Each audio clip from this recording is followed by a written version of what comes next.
तो जयपुर से है, जहां आज भजनलाल सरकार की कैबिनेट की अहम बैठक होगी। सीएम भजनलाल शर्मा की अध्यक्षता में होगी कैबिनेट की बैठक। 12 बजे होगी कैबिनेट की बैठक। इसके बाद 12:30 बजे होगी मंत्रिपरिषद की बैठक। बजट सत्र से पूर्व हो रही है ये कैबिनेट की अहम बैठक। कैबिनेट की बैठक में विधानसभा में रखे जाने वाले कानून पर होगी चर्चा। रोजगार, सोलर एनर्जी, उद्योग में निवेश से जुड़े मामले पर होगा निर्णय। बैठक में पेयजल, शिक्षा और स्वास्थ्य के प्रस्ताव पर हो सकते हैं शामिल। तो आपको बता दें कि आज कैबिनेट बैठक होगी राजस्थान में। सीएम भजनलाल लेंगे बैठक और 12 बजे होगी ये बैठक कैबिनेट की। इसके बाद मंत्रिपरिषद की बैठक 12:30 बजे होगी। ये बजट से पूर्व बैठक हो रही है। कैबिनेट की बैठक में विधानसभा में रखे जाने वाले कानून पर भी होगी चर्चा। तो बजट से पहले ये महत्वपूर्ण बैठक होगी। रोजगार, सोलर एनर्जी, उद्योग में निवेश से जुड़े मामले पर होगा निर्णय। बैठक में पेयजल, शिक्षा, स्वास्थ्य के प्रस्ताव पर भी हो सकते हैं शामिल। तो आपको बता दें कि आज जयपुर में बैठक होगी कैबिनेट की। तो जयपुर से बड़ी खबर आपको बता रहे हैं कि आज भजनलाल सरकार की कैबिनेट की अहम बैठक होगी। सीएम भजनलाल शर्मा की अध्यक्षता में ये कैबिनेट की बैठक होगी। इस बैठक में बजट से पहले चर्चा की जाएगी। 12 बजे होगी कैबिनेट की बैठक, जबकि 12:30 बजे होगी मंत्रिपरिषद की बैठक। तो आपको बता दें कि बजट से पूर्व कैबिनेट की ये बैठक काफी ज्यादा अहम मानी जा रही है। बजट से पहले ये बैठक हो रही है कैबिनेट की। इस बैठक में तमाम मुद्दों पर चर्चा की जाएगी। बजट को लेकर ये कैबिनेट की बैठक की जा रही है। कैबिनेट की बैठक में विधानसभा में रखे जाने वाले कानून पर भी चर्चा की जाएगी। साथ ही साथ इसमें रोजगार, सोलर एनर्जी, उद्योग में निवेश से जुड़े मामले पर निर्णय होगा। और बैठक में पेयजल, शिक्षा, स्वास्थ्य के प्रस्ताव भी शामिल हो सकते हैं। तो आपको बता रहे हैं जयपुर से खबर, आज जयपुर में कैबिनेट की अहम बैठक होगी और सीएम भजनलाल कैबिनेट की बैठक की अध्यक्षता करेंगे। इस बैठक में बजट से पहले मुद्दों पर चर्चा की जाएगी। तो सीएम भजनलाल शर्मा की अध्यक्षता में होगी कैबिनेट बैठक। और इस खबर पर ज्यादा जानकारी के लिए हमारे सहयोगी जुड़ चुके हैं पॉलिटिकल एडिटर लाल सिंह फौजदार। लाल सिंह, आज कैबिनेट की अहम बैठक हो रही है, किन मुद्दों पर चर्चा हो सकती है? देखिए मानसी, आज ये काफी अहम बैठक है कैबिनेट की, क्योंकि ये बजट सत्र से पूर्व हो रही है। तो बजट सत्र के दौरान तमाम लाए जाने वाले विधेयकों पर मोहर लगेगी और अध्यादेशों पर मोहर लगेगी। इसके साथ ही क्योंकि कई जो प्रोजेक्ट राजस्थान सरकार के चल रहे हैं, जिनको लेकर चाहे जमीन आवंटन के मामले हैं, उनको लेकर भी आज मोहर लग सकती है। इसके साथ ही रोजगार से संबंधित, सोलर एनर्जी, उद्योग, निवेश से जुड़े मामलों पर निर्णय होगा। बैठक में पेयजल, शिक्षा, स्वास्थ्य संबंधित जो विभाग हैं, उनके भी कई प्रस्ताव रखे जाएंगे। तो चूंकि बजट सत्र से पहले मानसीय बैठक है, तो काफी बेहद महत्वपूर्ण बैठक होती है। सीएम भजनलाल शर्मा की अध्यक्षता में होने वाली बैठक में कैबिनेट 12 बजे शुरू होगी और 12:30 बजे मंत्रिपरिषद की बैठक होगी। जी, बहुत बहुत धन्यवाद लाल सिंह तमाम जानकारी देने के लिए। तो आज कैबिनेट की बैठक होगी, इसके बारे में आपको जानकारी दे रहे थे जयपुर से। तो 12 बजे ये कैबिनेट की बैठक होगी। तो चलिए बढ़ते हैं अगली खबर की ओर। अगली खबर भी जयपुर से है, जहां पर आरएसएस के सरसंचालक मोहन भागवत 2 दिवसीय राजस्थान प्रवास पर रहेंगे। आज बुधवार को विमान से जयपुर पहुंचेंगे मोहन भागवत। किशनगढ़ में रात्रि विश्राम करेंगे मोहन भागवत का 22 जनवरी को छोटी खाटू में आयोजित मर्यादा महोत्सव में आचार्य महाश्रमण से मुलाकात का है कार्यक्रम के बाद जयपुर से लौटकर रात्रि विश्राम करेंगे भागवत। जयपुर में 23 जनवरी को सुबह विमान से जयपुर से रवाना होंगे मोहन भागवत। तो आपको बता दें कि 2 दिवसीय राजस्थान का दौरा रहेगा आरएसएस प्रमुख मोहन भागवत का। कार्यक्रम के बाद जयपुर लौटकर रात्रि विश्राम करेंगे मोहन भागवत। 23 जनवरी को सुबह विमान से जयपुर से रवाना होंगे मोहन भागवत। तो जयपुर से बड़ी खबर आपको बता रहे हैं कि आरएसएस के प्रमुख राजस्थान के 2 दिवसीय दौरे पर रहेंगे। इस दौरान आरएसएस के सरसंचालक मोहन भागवत 2 दिवसीय राजस्थान के प्रवास पर हैं। इस दौरान वो एक कार्यक्रम में शामिल होंगे। आज बुधवार को विमान से जयपुर पहुंचेंगे भागवत। किशनगढ़ में रात्रि विश्राम करेंगे मोहन भागवत, जबकि 23 जनवरी को सुबह विमान से जयपुर से रवाना हो जाएंगे मोहन भागवत। 22 जनवरी को छोटी घाटों में आयोजित मर्यादा महोत्सव में आचार्य महाश्रमण से करेंगे मुलाकात। कार्यक्रम के बाद जयपुर से लौटकर रात्रि विश्राम करेंगे। तो अगली खबर बीकानेर से है, जहां पर खेत जुताई के दौरान मिली बमनुमा वस्तु मिलने से क्षेत्र में मचा हड़कंप। छतरगढ़ पुलिस को किसान ने दी सूचना। थाना अधिकारी नवीन सिंह टीम के साथ पहुंचे मौके पर। जंग लगी वस्तु हो रही है प्रतीत। पुलिस टीम मामले की जांच में जुटी हुई है। इसी के साथ बम निरोधक दस्ते व सुरक्षा एजेंसियों को भी इसकी सूचना दी गई है। पुलिस ने बम को रखवाया सुरक्षित। छतरगढ़ क्षेत्र के ICHM चक की है ये घटना। तो खेत जुताई के दौरान एक बमनुमा वस्तु मिली, जिसके बाद हड़कंप मच गया। ग्रामीणों ने आनन फानन में इसकी जानकारी पुलिस को दी, जिसके बाद मौके पर पहुंची पुलिस जानकारी जुटा रही है। तस्वीरों में आप देख सकते हैं कि बमनुमा वस्तु ये प्रतीत हो रही है। वहीं पुलिस अभी मामले की जांच कर रही है। खेत जुताई के दौरान ये बमनुमा वस्तु बरामद हुई है, जिसके बाद मौके पर पुलिस पहुंची है और जांच कर रही है। तो छतर पुलिस को किसान ने इसकी सूचना दी। जंग लगी वस्तु हो रही है प्रतीत। पुलिस जुटी है मामले की जांच में। खेत जुताई के दौरान मिली बमनुमा वस्तु। तो बीकानेर के छतरगढ़ की ये घटना है। तो छतरगढ़ पुलिस को किसान ने सूचना दी थी, जिसके बाद पुलिस मौके पर पहुंच गई है। साथ ही साथ बम निरोधक दस्ता भी पहुंच चुका है और वो जांच कर रहा है कि आखिर ये वस्तु है क्या। ग्रामीणों को शक हुआ, जिसके बाद उन्होंने तुरंत ही स्थानीय पुलिस को सूचना दी। पुलिस मौके पर पहुंची, आप तस्वीरों में देख सकते हैं, और पुलिस जांच कर रही है।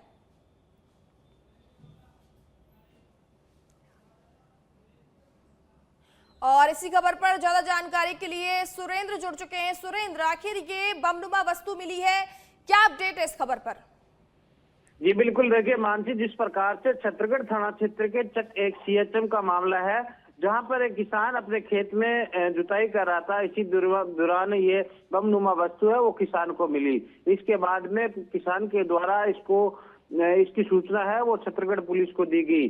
छतरगढ़ थाना अधिकारी नवनीत सिंह है वो टीम के साथ मौके पहुंचे। मौका मुआयना करने के बाद में इसको सुरक्षित स्थान पर रखवा दिया गया और इसके साथ ही बम निरोधक दस्ते व सुरक्षा एजेंसियों को है इसकी सूचना दी गई। जिस प्रकार से जानकारी मिली है कि किसान है वो अपने खेत में जुताई का कार्य कर रहा था, इसी दरमियान ये बमनुमा वस्तु निकली, तो उसके द्वारा सूचना दी गई। और प्रथम दृष्टया ये माना जा रहा है कि जिस प्रकार से महाजन फील्ड फायरिंग रेंज है वो इस क्षेत्र से काफी नजदीक होने के कारण हो सकता है कि जो सेना है वो अभ्यास के दौरान इस बम को किसी मिट्टी में दबे होने के कारण यहाँ रह गया और आज मिट्टी की जुताई के दौरान यह बाहर निकला हो।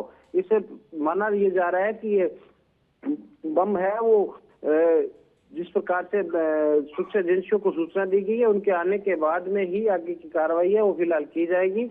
फिलहाल छतरगढ़ पुलिस के द्वारा इसको सुरक्षित स्थान पर रखवा दिया गया है। मिट्टी के कटों से कवर कर आसपास के क्षेत्र को पूरी तरह से खाली करवा दिया। लोगों को हिदायत दी गई है कि इसके नजदीक कोई नहीं है। इसके साथ ही पुलिस कर्मियों को भी मौके पर तैनात किए गए हैं। जी बहुत बहुत धन्यवाद सुरेंद्र तमाम जानकारी देने के लिए। तो आप देख रहे हैं कि खेत जुताई के दौरान बमनुमा वस्तु मिली है, जिसके बाद मौके पर पुलिस पहुंची है और जांच कर रही है। लोगों को हिदायत भी दी गई है कि आसपास उससे दूर रहें।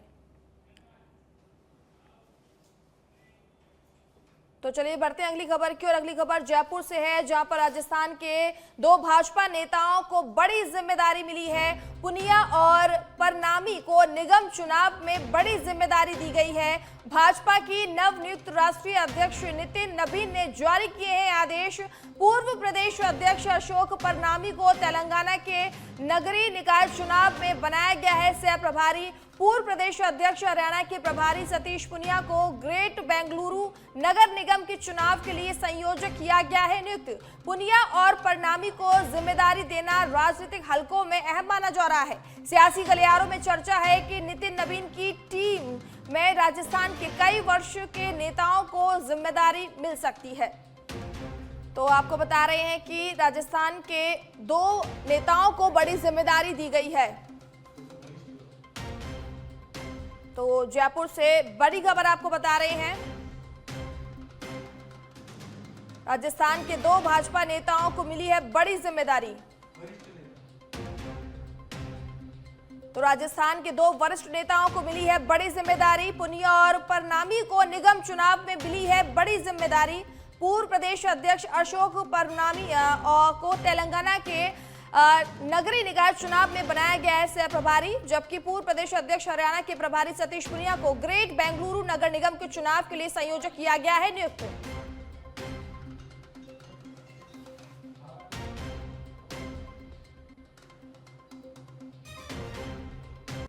तो दिल्ली से बड़ी खबर आपको बता दें कि भाजपा के राष्ट्रीय अध्यक्ष बने नितिन नबीन ने कमान संभालते ही जिम्मेदारियां देना शुरू कर दी है। आशीष शेलार को बनाया गया है चुनाव प्रभारी। तेलंगाना नगर पालिका और कॉरपोरेशन चुनावों के लिए नियुक्त किए गए चुनाव प्रभारी और सह प्रभारी विनोद तावड़े चंडीगढ़ मेयर चुनाव के लिए पर्यवेक्षक नियुक्त किए गए, जबकि 29 जनवरी चुनाव प्रक्रिया संगठन पार्षदों के बीच समन्वय करेंगे।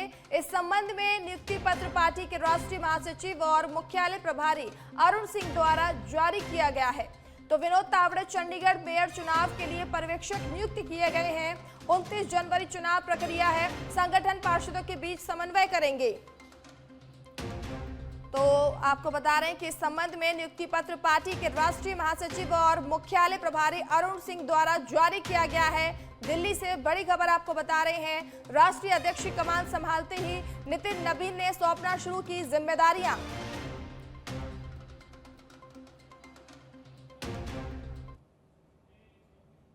तो आपको बता दें जम्मू कश्मीर से बड़ी खबर सामने आई है। जम्मू कश्मीर में एलओसी के पास पाकिस्तानी ड्रोन दिखा। जम्मू कश्मीर के कठुआ जिले में भारत पाकिस्तान के बॉर्डर के पास देर रात को मंडराता दिखा पाकिस्तानी ड्रोन। सेना ने जवाबी कार्रवाई में अपने एंटी ड्रोन सिस्टम को किया एक्टिवेट। सेना के सूत्रों के मुताबिक ये ड्रोन नियमित निगरानी के दौरान नजर आया। पिछले 10 दिनों में बॉर्डर के पास ड्रोन देखे जाने की ये 5वीं है घटना।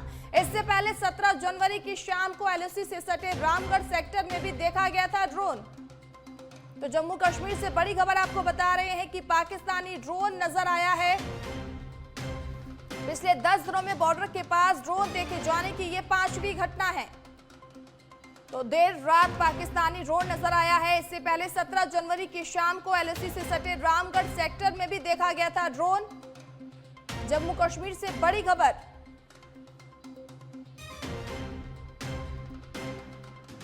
जम्मू कश्मीर में एलओसी के पास पाकिस्तानी ड्रोन दिखा।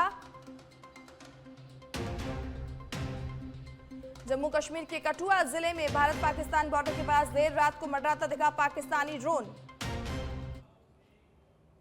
तो चलिए अब ले चलते दिल्ली में, जहां पर दिल्ली से बड़ी खबर आपको बता दें कि दिल्ली की हवा फिर से खराब हो रही है। एक्यूआई पहुंचा 300 के पार। दिल्ली की हवा ठीक होने का नहीं ले रही है नाम। सीपीसीबी के मुताबिक 300 एक्यूआई बहुत ही खराब कैटेगरी में आता है। साथ ही एनसीआर के कई हिस्सों में स्मॉग की छाई हुई है एक परत। तो दिल्ली में आपको बता दें कि एक्यूआई सुधरने का नाम नहीं ले रहा है। लोगों को दिक्कत हो रही है, खुली सांस नहीं ले पा रहे लोग, गंदी हवा में लोग जीने को मजबूर हो रहे हैं। तो दिल्ली से आपको बड़ी खबर बता रहे हैं, लगातार एक्यूआई जो है खराब श्रेणी में नजर आ रहा है। साथ ही साथ स्मॉग की परत भी देखी जा रही है। तो दोहरी मार झेल रहे हैं दिल्ली वासी।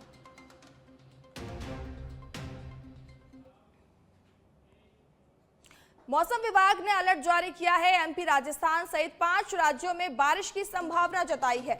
बिहार में कोहरे के चलते 5 ट्रेनें लेट। उत्तराखंड में झरने जमे, जबकि बर्फबारी का अलर्ट भी जारी किया गया है। राजस्थान में 22 जनवरी को 6 जिलों और 23 जनवरी को 10 जिलों में आंधी बारिश की संभावना है। आपको बता दें कि मध्य प्रदेश में 23 और 24 जनवरी को ग्वालियर, रीवा समेत 10 जिलों में बारिश का अलर्ट जारी किया गया है। अभी तक किसी को सर्दी से राहत मिलती नजर नहीं आएगी। आपको बता दें कि बिहार के अररिया, पूर्णिया सहित 5 जिलों में छाया रहा कोहरा। सुबह विजिबिलिटी कम होने से 5 ट्रेनें लेट चल रही हैं। तो अभी भी सर्दी से राहत नहीं मिलने वाली है। मौसम विभाग ने अलर्ट जारी किया है। 23 और 24 जनवरी को मध्य प्रदेश में बारिश की संभावना जताई है।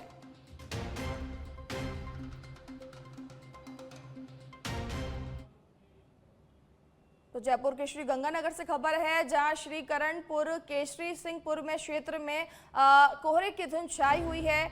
घनी धुंध के चलते विजिबिलिटी हुई बेहद ही कम। विजिबिलिटी कम होने के कारण वाहन चालकों को परेशानी हो रही है। हेडलाइट जलाकर धीमी गति से रेंगते चल रहे हैं वाहन। किसानों के लिए वरदान है, जबकि लोगों को आने जाने में काफी दिक्कत हो रही है। सर्दी के सितम से बचने के लिए लोग अलाव का सहारा ले रहे हैं। सच बेधड़क वाहन चालकों से कर रहा है अपील। धीमी गति से वाहन चलाने के साथ यातायात नियमों का पालन करने की अपील की है। तो आप देख सकते हैं तस्वीरों में कि हेडलाइट जलाकर धीमी गति से वाहन जो है रेंगते चल रहे हैं। कोहरे की धुंध जो है छाई हुई है श्री गंगानगर में, जिसके वजह से सर्दी जो है अभी भी जारी है और लोग जो हैं अलाव का सहारा ले रहे हैं सर्दी से बचने के लिए। तो आपको नजर आ रहा होगा कि कोहरा कितना ज्यादा है, तो जो वाहन भी है वो धीमी गति से चल रहे हैं और लाइट जलाकर उन्हें जाना पड़ रहा है।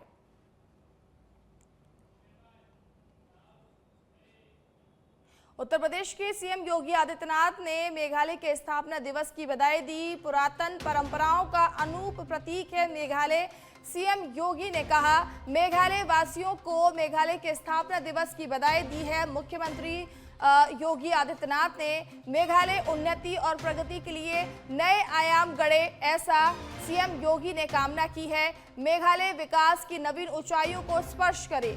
आपको बता दें कि 21 जनवरी को 3 पूर्वोत्तर राज्यों मणिपुर, त्रिपुरा और मेघालय का स्थापना दिवस होता है। तो सीएम योगी आदित्यनाथ ने मेघालय वासियों को बधाई दी है और उसके विकास और उन्नति की कामना की है।